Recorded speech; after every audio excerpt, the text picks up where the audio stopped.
Hi everyone, तो कैसे आप सब। आई होप कि आप लोग मस्त स्वस्थ एवं दमदार होंगे। तो आज हम बात करेंगे क्लास 10th का केमिस्ट्री का थर्ड चैप्टर, जिसका नाम है धातु एवं अधातु, और उसका एक छोटा सा टॉपिक जिसका नाम है धातु के रासायनिक गुण।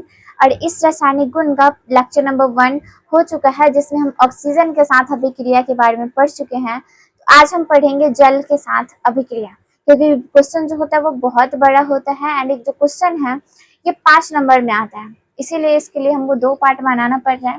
पहला पार्ट तो बन चुका है, जिसको आप लोग देख लीजिएगा प्लेलिस्ट में। तो आगे है जल के साथ अभिक्रिया। अब जल के साथ अभिक्रिया क्या होगा, जैसे कि हम बताते धातु है, धातु किसके साथ अभिक्रिया करेगी, जल के साथ। पहले ऑक्सीजन के साथ कर रही थी तो क्या बना रही थी, धात्विक ऑक्साइड, धात्विक ऑक्साइड। अब अगर ऐसे करेगी ना तो इसमें तो बनाएगी धात्विक ऑक्साइड या हाइड्रोक्साइड। मतलब कभी कभी ये धातु का ऑक्साइड भी बनाता है, कभी कभी हाइड्रोक्साइड भी बनाता है, प्लस में हाइड्रोजन गैस बनाएगी। और उसके अलावा ये बहुत अधिक मात्रा में ऊष्मा निकालती है। ठीक, मतलब ऊष्मा निकालती है अलग अलग रिएक्शन के आधार पे, उसके आधार पे। मतलब जितने भी धातु होते हैं वो जल के साथ अभिक्रिया करते हैं, और जल के साथ अभिक्रिया करने पर या तो धात्विक ऑक्साइड बनाएंगे, नहीं तो धात्विक हाइड्रोक्साइड बनाएंगे। उसके साथ साथ हाइड्रोजन गैस निकालेंगे और ऊष्मा बनाएंगे। मतलब धातु जल के साथ अभिक्रिया करके लिखेंगे, धातु जल के साथ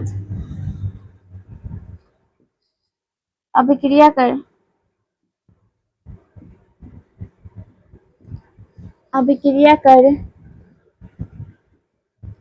धात्विक ऑक्साइड या हाइड्रोक्साइड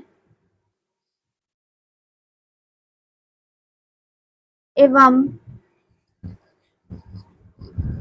हाइड्रोजन गैस बनाते हैं। मतलब जितना भी धातु होता है, धातु किसके साथ रिएक्शन करेगा, तो जल के साथ। और जल के साथ अभिक्रिया करके क्या बनाएगा, धात्विक ऑक्साइड बनाए या फिर हाइड्रोक्साइड बनाए। उसके अलावा इसके साथ साथ हाइड्रोजन गैस भी बनाती है और ऊष्मा भी निकालती है। ठीक, ऊष्मा निकालने के बाद इसमें और क्या होता है, तो अगर बात किया जाए कि क्या सभी धातु को जल के साथ अभिक्रिया सेम टाइम में होती है। मतलब क्या ऐसा होता है कि सोडियम भी 1 मिनट में रिएक्शन कर ले, पोटेशियम भी 1 मिनट में कर ले, मैग्नीशियम भी 1 मिनट में कर ले, उसके अलावा जो सोना है वो भी जल के साथ 1 मिनट में रिएक्शन कर ले, चांदी भी 1 मिनट में उसके साथ रिएक्शन कर ले। तो जी नहीं, जितने भी धातु होते हैं वो जल के साथ उसका जो क्रियाशीलता होती है वो अलग अलग होती है। किसी की क्रियाशीलता अधिक होती है, अधिक मतलब जैसे ही जल के संपर्क में आएगा तुरंत में रिएक्शन करेगा, और किसी की क्रियाशीलता कम होती है, मतलब उसके संपर्क में आएगा थोड़ा देर लगेगा, टाइम लगेगा, तब जाके वो कुछ रिएक्शन करती है। मतलब सभी की क्रियाशीलता अलग होती है, जल के साथ सभी धातुओं की क्रियाशीलता अलग होती है, वो लिख लीजिएगा। उसके बाद लिखिएगा सोडियम एवं पोटेशियम जल के साथ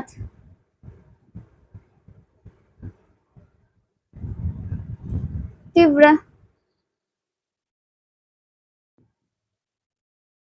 अभिक्रिया करती है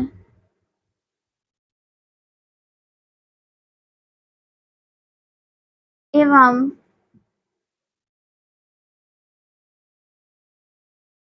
सोडियम हाइड्रोक्साइड या पोटेशियम हाइड्रोक्साइड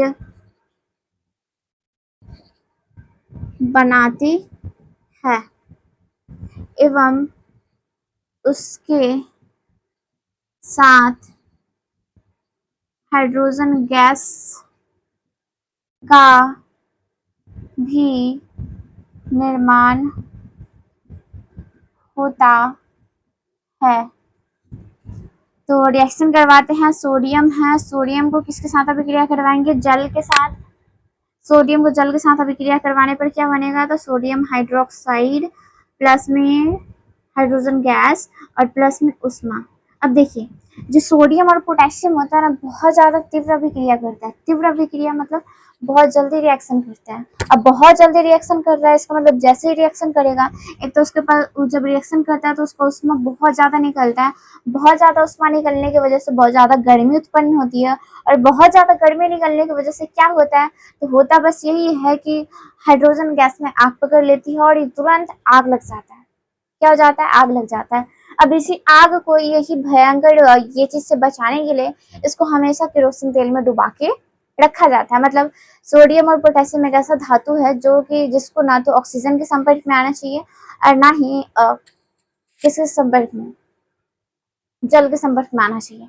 हाँ, इसका यूज क्या चीज में किया जाता है, तो विस्फोटक बनाने में, क्योंकि विस्फोटक बनाने का मतलब ही होता है वही। ठीक, तो आगे हम इसके बारे में बात करेंगे। अब जो अगला जो पॉइंट होता है, वो अगला पॉइंट हम बात करेंगे इसके बारे में, एल्युमिनियम के बारे में, जिंक के बारे में और लोहा के बारे में। इसको जस्ट वाइप करते हैं, उसके बाद बताते हैं। अब हम बात करेंगे एल्युमिनियम, जिंक और लोहा के बारे में कि ये जो होते हैं वो जल के साथ कैसे बिक्रिया करते हैं। तो ये जो धातु होते हैं ना वो सामान्यतः जल के साथ रिएक्शन नहीं करते हैं, वो जल के जल वाष्प के साथ रिएक्शन करते हैं, जल वाष्प के साथ। और जैसे ही जल वाष्प के साथ रिएक्शन करते हैं तो वो क्या करते हैं, एक नया पदार्थ बनाते हैं। और पदार्थ में भी कौन सा पदार्थ, तो धात्विक ऑक्साइड बनाते हैं।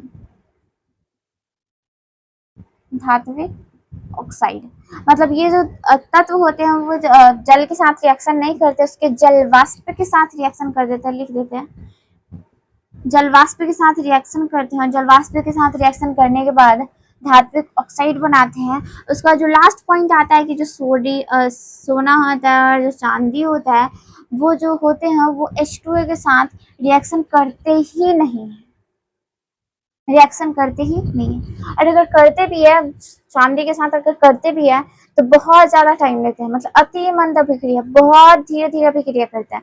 और बहुत धीरे धीरे अभिक्रिया करने की वजह से इसको डायरेक्टली माना जाता है कि ये जल के साथ अभिक्रिया ही नहीं करते हैं। ठीक, तो आई होप कि आप लोग को ये समझ में आया होगा। आज के लिए इतना ही, फिर मिलते हैं अगले लेक्चर में, तब तक के लिए बाय बाय, टेक केयर।